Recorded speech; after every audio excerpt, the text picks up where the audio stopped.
Pessoal, bem-vindo em mais um debate aqui no nosso canal. E neste debate será falado o seguinte tema: a teologia cristã está de acordo com as escrituras judaicas? Nesse debate, o rabino Miha Gamerman debaterá com o pastor Tassos Licurgo, do qual debaterão a respeito deste tema. Acompanhe esse debate e deixe suas opiniões nos comentários. Eu vou começar com Miha, então, conforme os nossos sorteios que nunca aconteceram.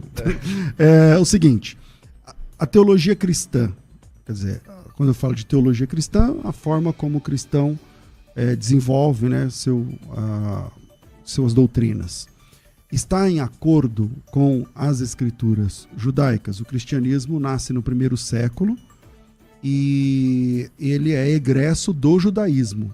Então, os primeiros cristãos, os primeiros professores, doutores, mestres do cristianismo eram judeus. Então, eles entendiam, inclusive, o cristianismo é diferente do judaísmo nessa questão de proselitismo. O cristão quer ganhar mais pessoas, o judeu não. E ele ganhou mais pessoas explicando que a fé cristã tem razões dentro da escritura judaica. Como você vê isso, Miha? Primeiramente, muito prazer, pastor. Independente do que a gente pensa diferente, continuamos amigos, né? Isso é importante também a gente deixar que o debate são exatamente, a gente debate ideias. Para mim, nada nas escrituras cristãs bate com o Tanakh. Principalmente quando Jesus vem e diz, o homem é o senhor do Shabat, quando na Torá fica claro que o Shabat é um dos 10 mandamentos, e somente a Torá oral, a Torá rabínica, que Jesus foi criticado pela Torá oral, pela Torá dos nossos sábios. Somente lá está escrito que se uma pessoa tem um problema de saúde, então a saúde dela vem em primeiro lugar antes do Shabat. Então Jesus não poderia vir falar uma nova Bíblia, né, numa Brita Hadashá, o homem é o senhor do Shabat, a não ser que ele tivesse embasado na Torá oral, mas é a mesma Torá oral que refuta ele. Então, essa é uma frase para mim que apresenta muita inconsistência com o judaísmo. E também uma outra frase, ninguém vai ao pai senão ao filho. Em nenhum momento da história judaica alguém precisou de uma intermediação para chegar ao pai. Todo mundo chegou ao pai. Moisés chegou ao pai, os profetas vinham diretamente ao pai, não existia uma intermediação. Fica claro também nas cartas de Paulo que Jesus era um intermediador.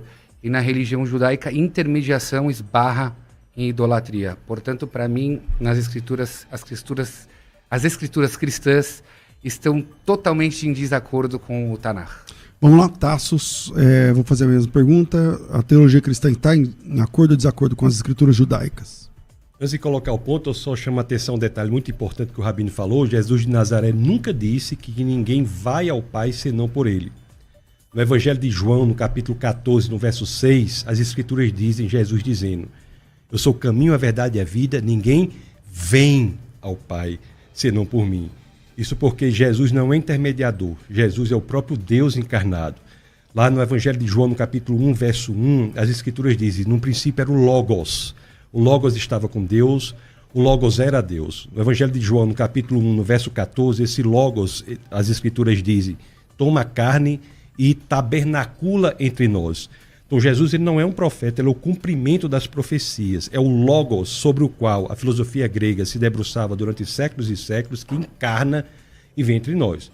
Jesus não é, no cristianismo, um intermediário entre o homem e Deus. Jesus é o próprio Deus encarnado. Isso é cristianismo, que diferencia o cristianismo das outras visões de mundo. No que diz respeito ao tema, em especial, eu diria que Jesus é a chave interpretativa de todo o Antigo Testamento. E eu peço licença para me referir a Tanakh por Antigo Testamento, assim que nós falamos das escrituras do Antigo Testamento, embora tenha 39 livros, é uma divisão maior, que traz, inclusive, uma correspondência muito interessante com o livro de Isaías. A Bíblia são 66 livros, 39 do Antigo Testamento, 27 do Novo, escritos por cerca de 40 autores, 31 dos 40 autores escreveram o 39 do Antigo Testamento e 9 dos 40 escreveram os 27 do Novo. Então são 66 livros nas Escrituras, que nós olhamos para Isaías, são 66 capítulos. E é interessante, se nós olharmos os 39 primeiros capítulos de Isaías, fala exatamente da libertação da nação de Israel dos outros povos. E quando nós entramos no Capítulo subsequente ao 39º, que representaria o início do Novo Testamento, o título é O Senhor Vem. Então, até mesmo nessa divisão, você tem uma correlação imediata do Antigo Testamento com as Escrituras, sem falar de outros temas. Por exemplo, no dia da queda, está em Gênesis 3, Gênesis 1, Gênesis 2, é uma comunhão muito boa entre o homem e Deus. Em Gênesis 3 tem a queda. Em Gênesis 3, no capítulo 3, no verso 21, as Escrituras dizem que o Senhor veio e vestiu de pele Adão e sua mulher. Então, isso daí é uma passagem muito interessante, mas se nós olharmos pela lente interpretativa de Jesus de Nazaré, toma uma dimensão muito maior, muito mais profunda, muito mais bela, porque nós estamos vendo ali que o que houve ali foi um sacrifício animal, aquelas peles não eram artificiais. Então Adão e Eva, em Gênesis 3:21, ficou estupefato, boquiaberto, impressionado, diante do sacrifício de um animal, que aponta já ali no dia da queda para a realização plena desse sacrifício, que é quando Deus vem como Cordeiro perfeito para morrer em nosso lugar. Então todas as passagens do Antigo Testamento, e nós podemos falar sobre elas, podem ser interpretadas de forma mais plena, mais bela e mais profunda pela lente interpretativa, ou se o senhor me permite, pela lente hermenêutica, que é Jesus Cristo. Ok. Mirra. Picode, você me respondeu. Eu, nessa questão de intermediador, Paulo sim escreve nas cartas intermediador, que Jesus é intermediador. É que eu não sou especialista de Novo Testamento, mas já li. E sim, Paulo deixa claro que Jesus é um intermediador, que para nós da religião judaica é um problema. Você não pode intermediar. Nós falamos diretamente com Deus. Então, para mim, isso é uma questão de sustentabilidade numa religião. E a questão do o homem é o senhor do Shabat. Isso não dá para dizer que o homem é o senhor do Shabat. Isso é 10 mandamentos. Como que o cristianismo explica o homem é o senhor do Shabat? Você vê outras alternativas que eu estou dizendo em relação. Eu estou falando que Jesus é a chave interpretativa do Antigo Testamento. O tema do debate é o Novo Testamento, a teologia cristã está de acordo com o Antigo Testamento? O que eu estou lhe mostrando é que o Novo Testamento não só está de acordo, como dá ao Antigo Testamento uma profundidade, beleza e amplitude maior que é inimaginável se nós não olharmos para o Antigo Testamento pela lente do Novo Testamento. Esse é o tema. Se formos para Noé, por exemplo, o exemplo de Noé. A segunda epístola de Pedro fala que Noé é o primeiro pregador. Então nós podemos entender a história de Noé, né? E lá em Gênesis, no capítulo 6, no verso 11, inclusive, diz que Deus julgou a maldade do mundo porque estava cheio de violência. Aliás, em hebraico... Hamas. E estava cheio de Hamas e Deus julgou a maldade do mundo. E como é esse julgamento? É o seguinte, Noé passa a proclamar para a humanidade o seguinte: olhe, Deus julgará a maldade do mundo, mas para que você não seja destruído juntamente com o julgamento que eu farei da maldade do mundo, aqui está a saída. Você deve estar na arca. Aqueles que estiveram na arca estavam a salvo da destruição decorrente do julgamento que Deus fez da maldade do mundo. É interessante que o Novo Testamento, quando olha para isso, diz: olha, nós somos Noés da contemporaneidade e Jesus é a nossa arca. O apóstolo Paulo, ele se refere dessa forma a Cristo, e isso me chama a atenção, porque nós aprendemos no cristianismo que Jesus está em nós, mas o apóstolo Paulo diz: nós estamos também em Cristo, fazendo uma alusão direta à expressão da arca. A arca é um trailer para o filme completo, perfeito, belo e pleno que se dá em Jesus Cristo e assim em diversas partes do Antigo Testamento. Bom, eu me apego às várias cartas de Paulo que ele fala Deus e Jesus Cristo, quer dizer, na visão dele, para mim, não é Deus e Jesus são duas coisas, e os próprios profetas, Oséias 11:9 fala Ani Kiel Veloish. Deus eu sou Deus, eu não sou homem. Aqui, o fato de fazer um homem, ele encarnou Deus, para nós isso é idolatria. Quer dizer, nós judeus vemos que mesmo cristãos evangélicos, que não servem imagens, não servem estátuas, se você acredita que o Deus pode encarnar em formato de pessoa, também é idolatria, porque Deus não é homem. Então as escrituras não podem estar com as escrituras. Deus fala, eu sou único nos 10 testamentos, eu não posso vir em formato de homem. Oséias falou isso, 11:9, tem aí, Oséias, Ani. Eu sou Deus, não homem. Eu sou Deus e não sou homem. Então assim, e eu acho que até Paulo, eu não li todas as cartas de Paulo, mas Paulo toda hora fala, pode ver, quais foram as primeiras cartas de cá? Vocês sabem melhor do que eu. Coríntios. Deus e Jesus. Deus e Jesus. Mas se Deus é Jesus, por que ele falava desse jeito? Rabino, se o argumento que o senhor coloca é de criticar a idolatria, nós estamos juntos. Nós somos radicalmente contra a idolatria. Certo. A idolatria não é de Deus, não é correto, nós estamos radicalmente contra isso. Jesus, eu digo, pode ser louvado, adorado, porque ele é Deus. Ele é o Deus encarnado. Se você olhar em João, no capítulo 1, verso 1, diz assim: no princípio era o Logos estava com Deus, o Logos era Deus. Esse no princípio não está aí por acaso, porque essa biografia de Jesus coloca o Logos, que é Jesus, conforme nós já vimos em João 1,14, lá em Gênesis 1,1. Porque em Gênesis 1,1, que é Bereshit, o primeiro verso de Gênesis é: no princípio Deus criou os céus e a terra. Então Jesus, ele nem vem a aparecer no Novo Testamento. Para nós cristãos, Jesus já está antes da criação do mundo. No princípio, Deus criou os céus e a terra. Então, a encarnação de Jesus, o nascimento de Jesus, é diferente de todos os nascimentos de todas as demais pessoas. Porque Jesus não passa a existir na concepção. Ele existe antes da criação do universo. E por isso que idolatrar, adorar, louvar Jesus não é idolatria. Porque Jesus é o Deus encarnado. Então vamos fazer essa distinção, né? Tá bom. Mas eu queria que você me explicasse um fenômeno. Existe um fenômeno que esses que acreditam em Jesus, e quando Jesus nasceu, ele não era Deus. Ninguém falava que ele era Deus. Ele era um menino especial, ele foi revelado como um Messias. Aliás, no começo nem podia falar, nunca entendo isso também. No começo ele fala, guarda em segredo, guarda em segredo. Então ele primeiro era um Messias. Nunca falavam que Jesus, quando ele nasceu, ele era filho de uma virgem concebido por Deus. Isso veio 50 anos depois. E 300 anos depois, nasce um Jesus Deus. O que eu vejo?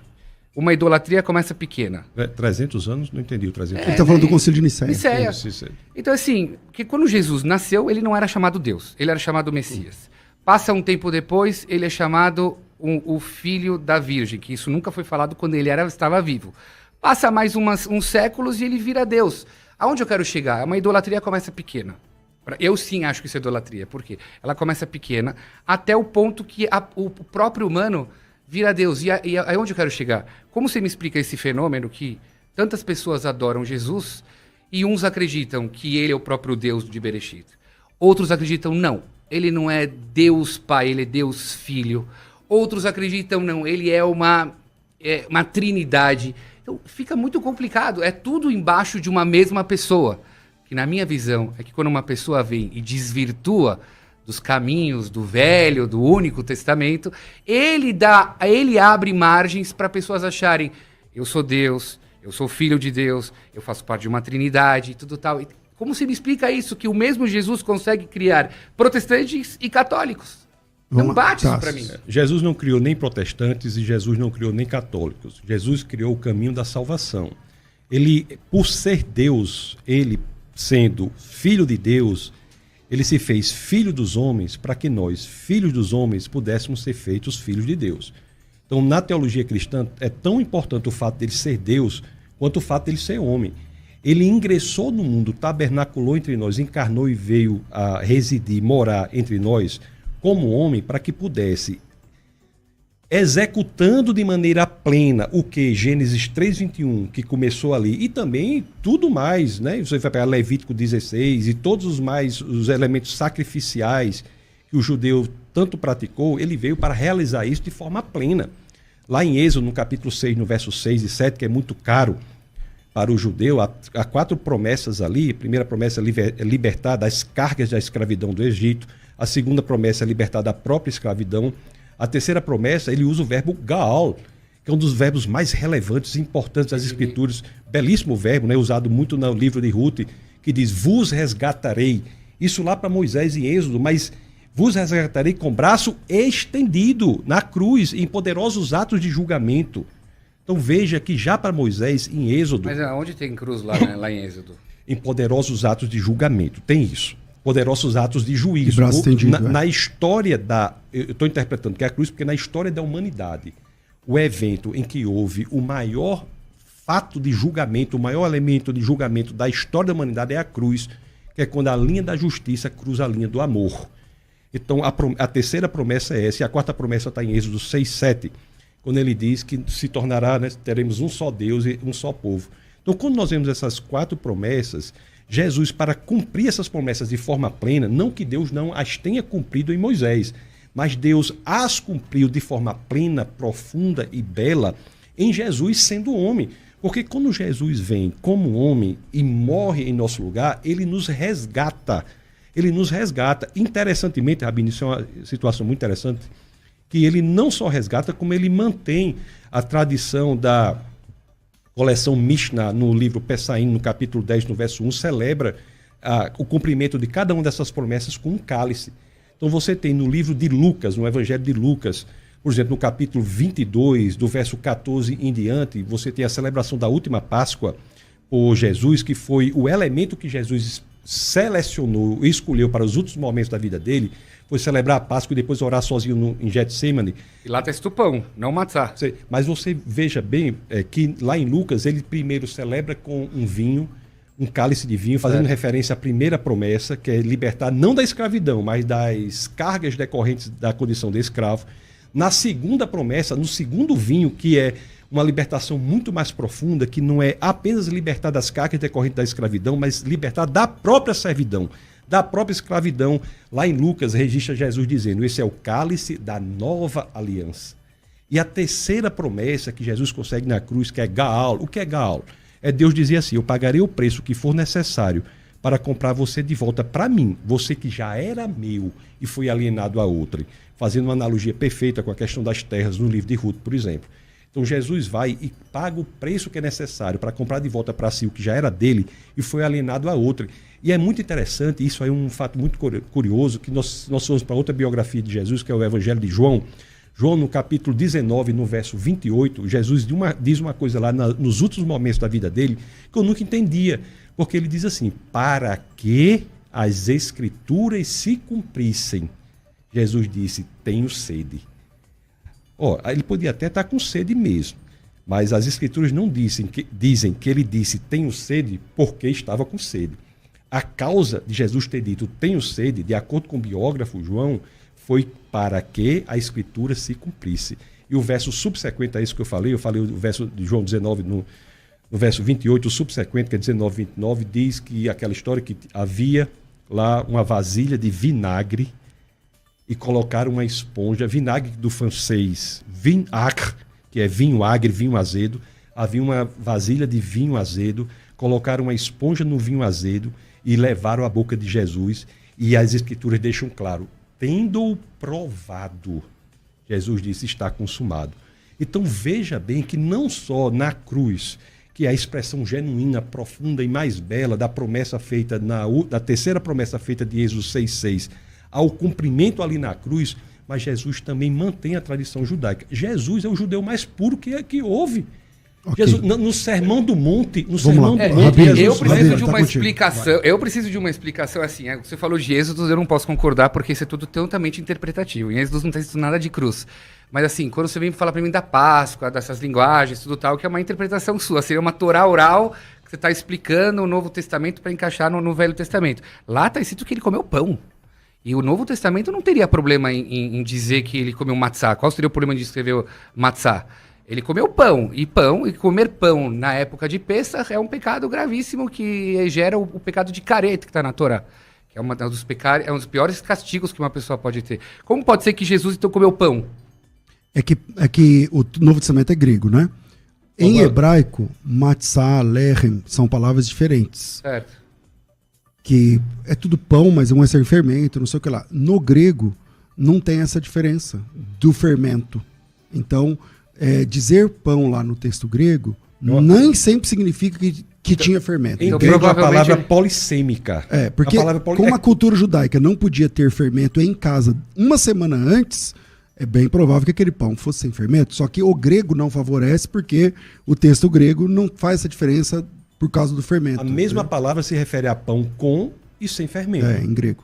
Em grego. Então não há contradição nessa situação, portanto... Vamos lá, Mirra. Fala mais aí, você está falando pouco. Não, eu tenho outra pergunta. Vocês acreditam que Jesus é como se fosse uma oferenda? Ele veio para expiar os nossos pecados, que para nós isso não existe. Não existe um ser humano, ele é um bode que expia os nossos pecados. Isso não consta para nós no Tanakh. E o que eu não entendo é que Jesus provavelmente morreu no ano 30 ou 33, e aí eu não sei precisar, acho que ninguém saberia precisar exatamente que ano ele morreu. E a casa de Deus caiu no ano 70. Eu pergunto, se Jesus é o sacrifício final que vai redimir toda a humanidade, por que a casa de Deus não caiu no ano 30 ou 33? E por que ainda continuaram fazendo oferendas até a queda da casa de Deus? Afinal, ele foi a última oferenda. Porque o templo no cristianismo passou a ser Jesus. Só veja bem que a primeira frase do Evangelho de Mateus é genealogia de Jesus, filho de Davi, filho de Abraão. O que a genealogia está dizendo é que aquela pessoa que será biografado, o Novo Testamento começa com 4 biografias, Mateus, Marcos, Lucas e João. Certo. Então a primeira biografia, o biografado é Jesus, todas as 4. Mas na primeira biografia, a primeira informação que nós temos é filho de Davi, filho de Abraão. Filho de Abraão é porque aquela promessa feita a Abraão, lá em Gênesis 12, não é? Que por um seu descendente todos os povos seriam abençoados, é realizada ali em Jesus, não foi em Isaac, não foi em Jacó, foi naquele por meio de quem todos os povos da terra serão abençoados. Mas o que eu vou lhe responder agora é com a outra informação, quando diz filho de Davi. Filho de Davi está dizendo o seguinte, aquela promessa feita na época dos reis, de que Davi teria um descendente que construiria um templo, todos interpretam ali como Salomão. Mas acontece que lá no texto de Reis está uma característica deste templo que tira o templo de Salomão como aquele que cumpre essa promessa. Porque as escrituras dizem, um templo cujo trono durará para sempre. Então, quando Jesus vem, o templo se torna desnecessário. Então, porque ele é o sacrifício perfeito. 30? Porque o ano nunca... Ele mesmo falou, ele não falou para Pilatos, Pôncio, Pilatos, aí 3 dias isso aí vai cair. Ele falou isso. Porque o templo era ele. O templo passou a ser ele. Por isso que o templo a que ele se referia em Pilatos, olha que interessante, isso responde sua dúvida diretamente. O templo a que ele se referia em Pilatos não foi o templo construído por Salomão, era outro templo. Era ele. Ele estava falando sobre si próprio. Se de fato ele estivesse falando sobre o templo construído por Salomão, com o material reunido pelo pai dele, Davi, que é uma história muito bonita de humildade de Davi. Se fosse aquilo ali, haveria uma contradição. Como o templo era ele, não houve contradição. Foi destruído em 3 dias e depois Deus o ressuscitou. E a ressurreição, me permita só dizer isso, porque a ressurreição é central, é visceral no cristianismo. Tanto é assim que o apóstolo Paulo, na primeira carta aos Coríntios, no capítulo 15, verso 14, diz assim, se Cristo não ressuscitou, é vã a nossa fé, é vã a nossa pregação. É muito metafórico a maneira como você interpreta o Novo Testamento, né? Porque tem coisas que dá para dizer que, nas parábolas de Jesus, dá para dizer que são metáforas, mas tem coisas que ele falou assim, claramente. Por exemplo, ele fala para os seus discípulos que haverão daqui esses que verão a minha segunda vinda. Nenhum deles viu a segunda vinda dele. Você vai ter que de novo cair numa metáfora. Essas coisas, para mim, só mostram como ele não estava alinhado com os textos, com as profecias. Se ele é um profeta, ele é Deus, ele sabe tudo, e ele fala, haverão aqui dos meus discípulos que vão ver a minha vinda, cadê essa segunda vinda dele? Não viram, todos morreram. O que nós temos que estabelecer é o seguinte, o senhor trouxe várias objeções as quais foram respondidas, e a gente está pulando de objeção em objeção, em objeção, em objeção. O que eu estou lhe mostrando é que há no Novo Testamento uma completude perfeita do Antigo Testamento. O Antigo Testamento e o Novo Testamento são um só livro, um só Deus. Os 66 livros das Escrituras são todos os livros da graça, é o mesmo Deus. É este Deus que encarna, isso é cristianismo, o Deus que encarna na pessoa de Jesus Cristo. Então, eu creio que uma metodologia proveitosa para o debate não seria ficar pulando de objeção, responde, objeção, responde. O que eu estou lhe mostrando é que o Novo Testamento, ele dá a teologia cristã, dá ao Antigo Testamento uma amplitude muito maior, muito mais bela, muito mais profunda. É isso que nós estamos vendo. Mas essas objeções que eu estou te trazendo é para te mostrar exatamente que o Novo Testamento está desalinhado com o Velho. Se você me diz que o Novo Testamento é profético, e se você concorda que as profecias dos profetas do Velho Testamento são profecias, O Zacarias, então, deveria dizer que no fim das eras, todo mundo vai segurar na mão nas roupas de cristãos. Mas está escrito lá no texto, que no fim dos tempos, todos os povos vão segurar nas roupas dos judeus, porque vão ver que o Deus dos judeus é o Deus da humanidade. O Deus dos judeus não é Jesus. O Deus dos judeus, para nós, é o Deus dos 10 mandamentos, que não tinha lá de divisões. Então, essas que você está chamando de objeções, na verdade, eu estou me atentando ao tema. O Novo Testamento está desalinhado com o Velho Testamento. Você também concorda que o Velho Testamento são profecias eternas? E poderia muito bem estar escrito lá em Zacarias que o mundo inteiro vai se apegar à roupa de cristãos. Mas não está escrito lá, está roupas de judeus. Você conhece esse versículo? O Deus... Não, desculpe, o senhor quer completar? Só quer dizer que o Deus dos judeus é o Deus dos cristãos. Não é. Não é na sua interpretação. Mas o que o Novo Testamento diz, o que o texto do Novo Testamento diz é o Deus dos judeus que vem em carne entre nós. Agora, nunca houve para os judeus, segundo o nosso entendimento, uma promessa de salvação específica. Os judeus foram escolhidos como povo para apresentar Deus ao mundo.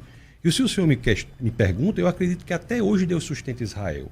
Sim. Mas isso não tem a ver com salvação. O Deus de Israel, ele vem para cá, encarna para ser sacrifício em nosso lugar.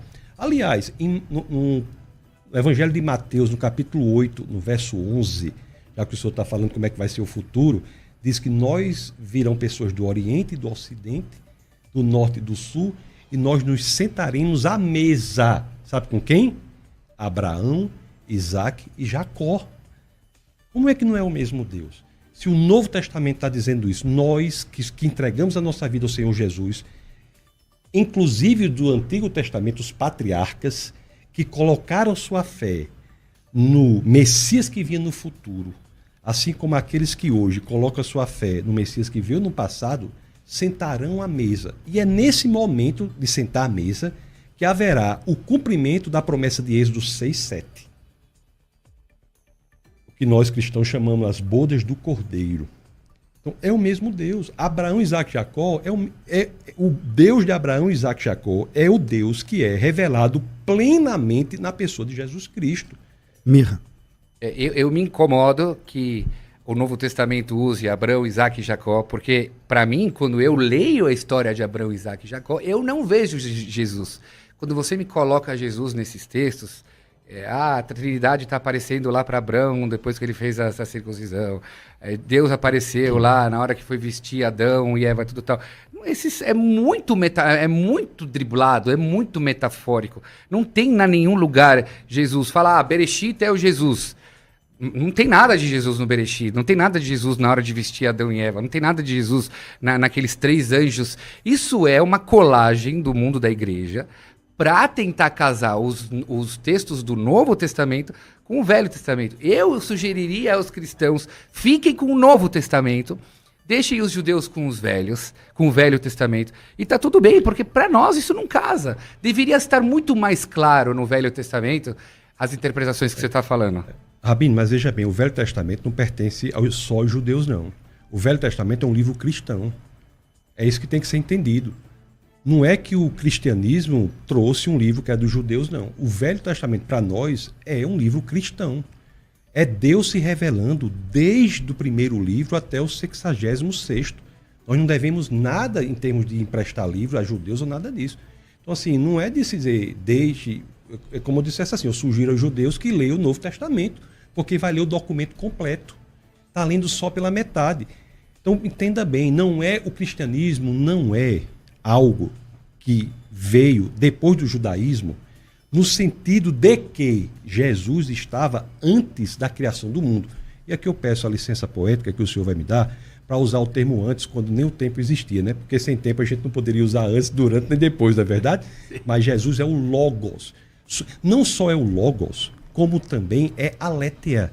A filosofia grega se debruçou sobre esses 2 termos durante séculos e séculos. O Logos, o fundamento, a razão de ser de todas as coisas, e a aletheia, que tem na mitologia platônica a origem da palavra grega, que quer dizer a verdade primeira. Lá em João 14,6, diz Jesus, eu sou o caminho, a verdade e a vida.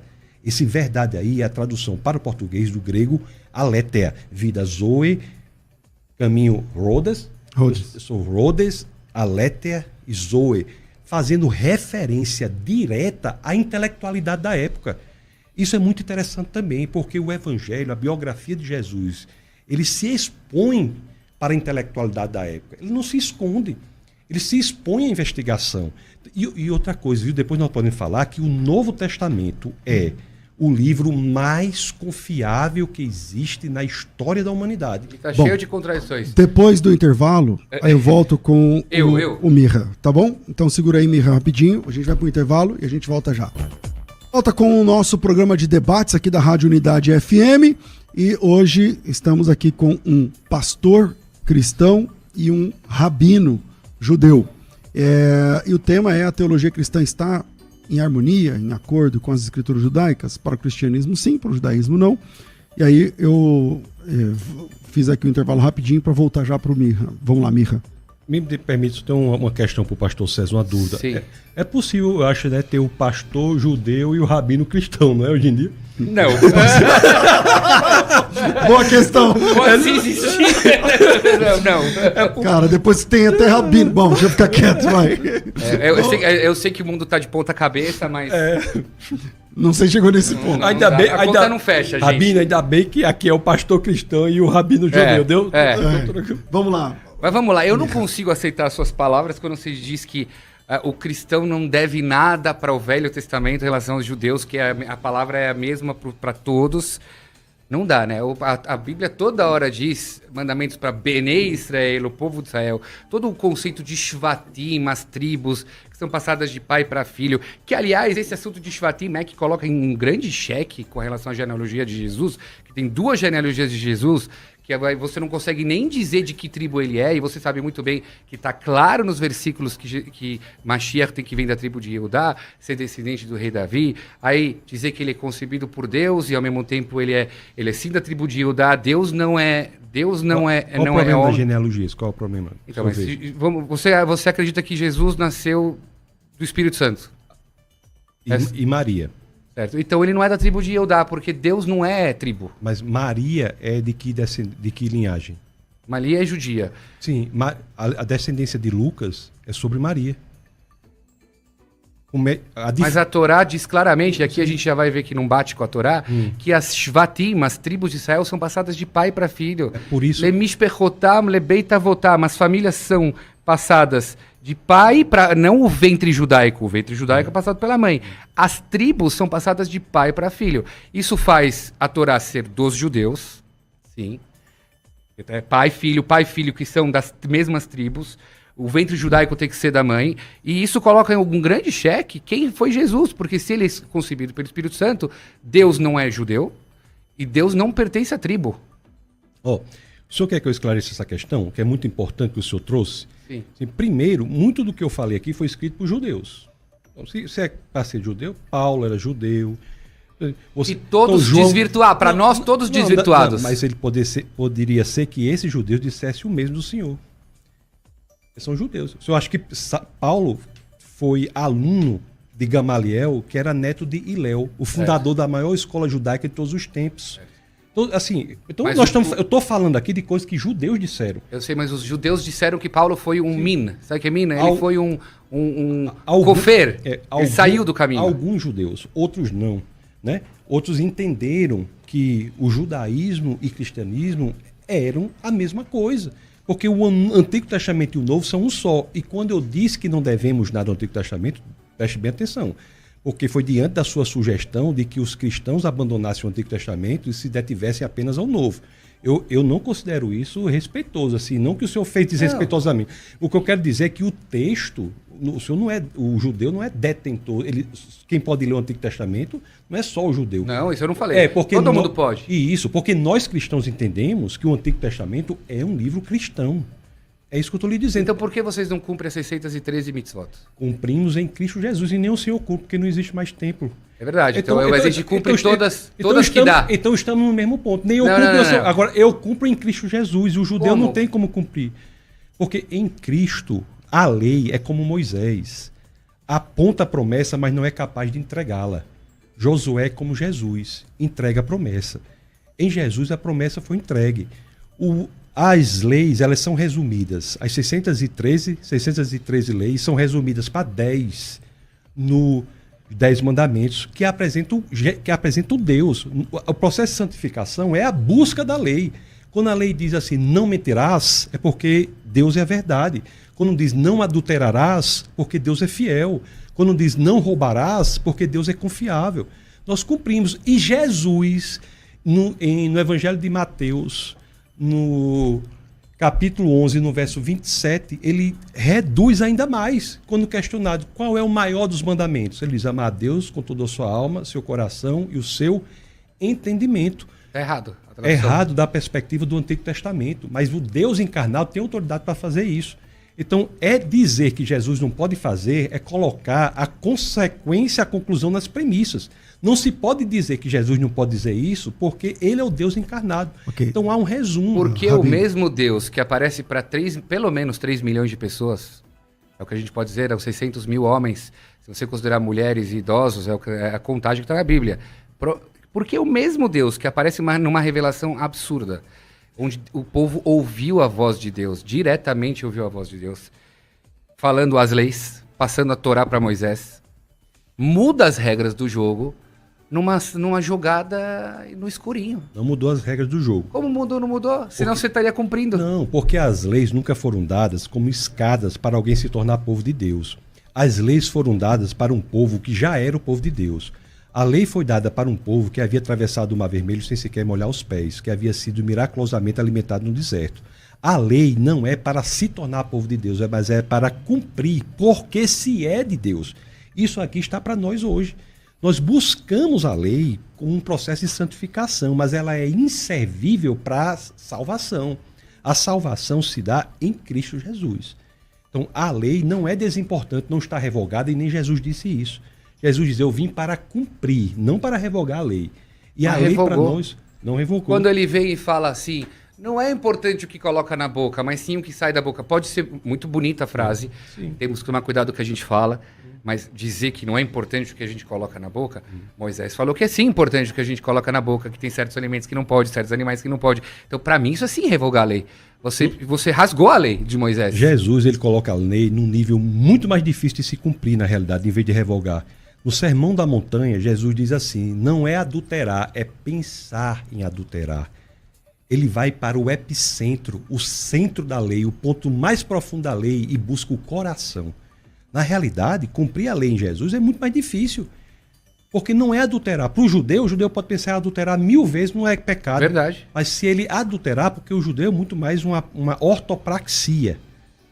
A prática é muito importante. E para o cristão também, mas não como causa de salvação. Então, Jesus, em vez de revogar a lei, colocou a lei num nível muito mais difícil de cumprimento. Porque ele disse assim, olhe, não é adulterar apenas, é pensar em adulterar. Coloca a lei no coração, ele vai para o centro da lei. Mas aí não é humano. Aí não é humano. Quando Deus fala, vamos lá. Não é humano, como assim? Eu vou te explicar. Fazendo uma analogia a isso que você falou, pensar em adulterar, porque humanos pensam em adulterar. Somos humanos, vamos lá. Todo mundo tem tentações. E tal, né? O próprio Deus no Velho Testamento também falou, amarás ao próximo como a ti mesmo. Todos os nossos sábios da Torá oral dizem que é impossível amar o próximo como a ti mesmo. E se eu amasse o próximo como a mim mesmo, quando eu compro um iPhone para mim, eu compro para você também. Eu amo você como a mim. Ninguém ama o próximo como a si mesmo. Veio o Rabi Akiva, século I, e disse, quando a Torá disse, ame ao próximo como a si mesmo, a Torá está dizendo o seguinte, não faça para o próximo o que você não gostaria que fizesse para você. Aliás, Jesus também falou isso, mas eu me incomodo que Jesus não trouxe, não o Rabi Akiva viveu o século I, mas não trouxe sábios anteriores, como Hillel, que já tinha falado isso, que aliás eu me incomodo muito no Novo Testamento, que Jesus não respeita a hierarquia. Poxa, todas as frases bonitas que ele falou já está em Provérbios do Rei Salomão, Hillel falou, Hillel veio antes que ele e tudo tal, mas tudo bem, isso é em parênteses. O que eu quero dizer? Isso que você falou agora de relação a não adulterar com o pensamento não é humano. Então, quando ele falou isso, ele rasgou a Bíblia. Não é humano, por isso nós precisamos de um Salvador. Por isso nós precisamos de um Salvador. Como também, mesmo que ele não trouxesse para esse nível profundo do coração da lei, mesmo mantendo o entendimento da lei como os judeus a mantêm, também não é possível de cumprimento. Claro que é.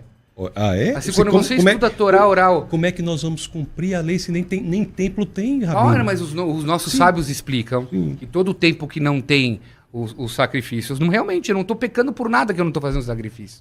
Quando o templo voltar, eu vou voltar a fazer essas leis. São os sábios, mas não está na lei. Isso é uma interpretação metafórica, muito, como o senhor está dizendo, muito superficial. Não é metafórica. Também na própria diz no Velho Testamento, fala, quando vocês chegarem à tua terra e vocês conquistarem a terra, ou seja, tem leis que estão bem claras ao momento de conquistar a terra. Quando vocês tiverem a casa, então não tem.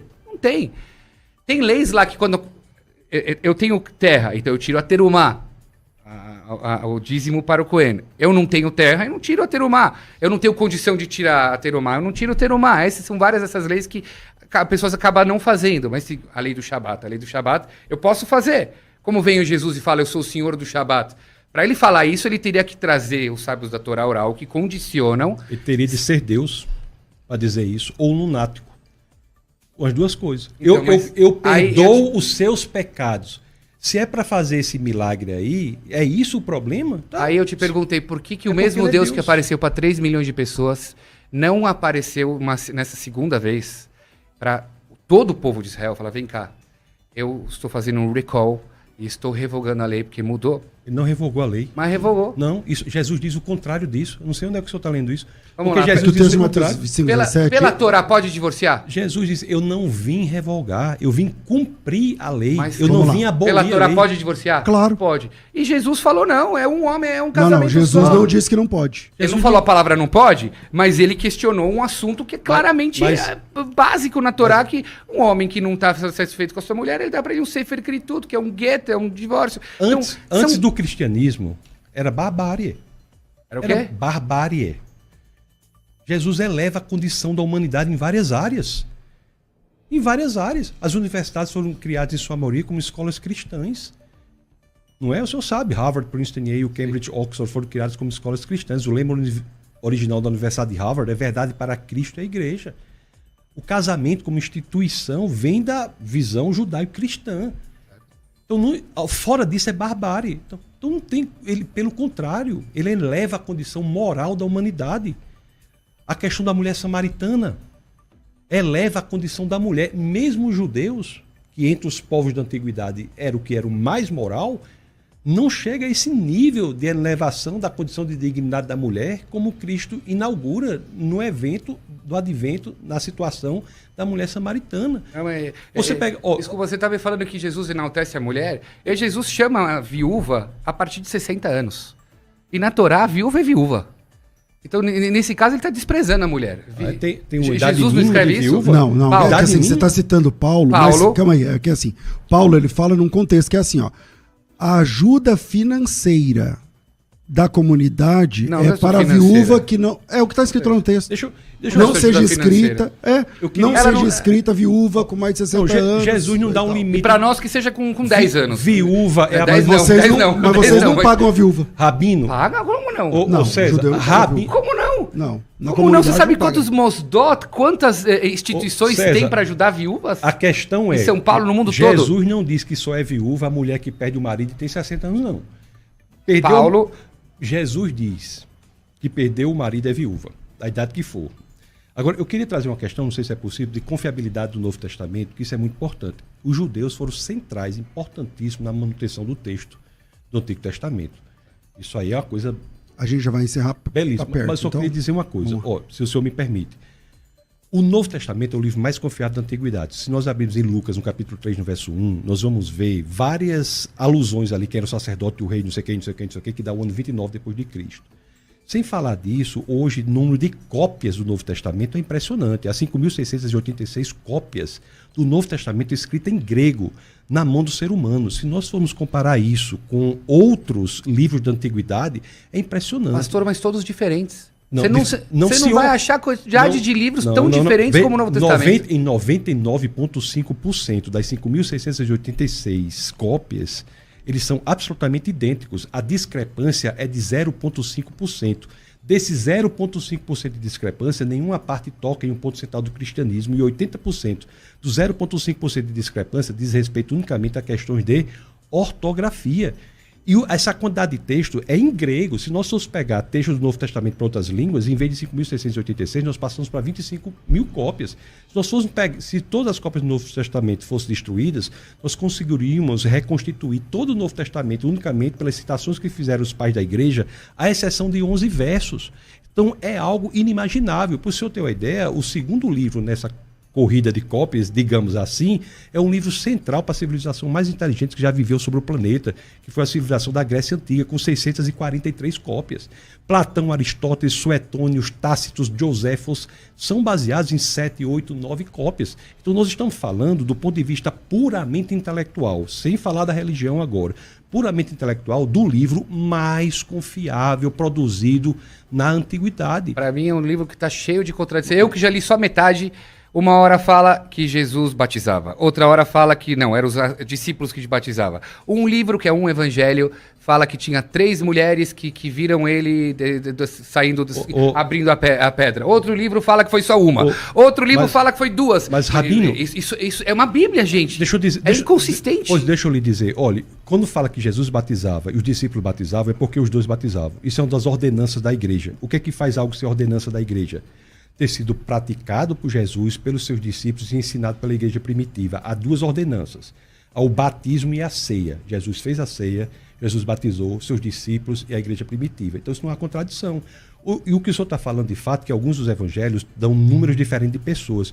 Pela teoria das provas, que é do direito processual, se você pegar 2 testemunhos que são absolutamente idênticos no ponto central e nos pontos periféricos, isso é indício de conluio. A teoria das provas do direito processual de todo mundo, quando vai buscar autenticidade nos testemunhos, ela busca o quê? Busca coerência total nos pontos centrais e divergência nos pontos periféricos. Quando diz que tinha 2 pessoas, 3 pessoas, é porque um falou de 2, outro falou de 3. Por exemplo, Lucas, fala de 2 cálices na ceia. Mateus e Marcos falam de 1 cálice. Não é que não houve o segundo cálice, é que Mateus e Marcos veementizaram, sublinharam esse único cálice, mas houve outro. Então, isso atende até o Novo Testamento aos critérios mais rigorosos da teoria de prova do direito processual. Veja, eu considero Bíblia um documento. Se você está com um documento que é um passaporte, o seu documento ele não está 100% consistente com quem é você, vão te acusar isso aqui de um documento falso e você é um criminoso.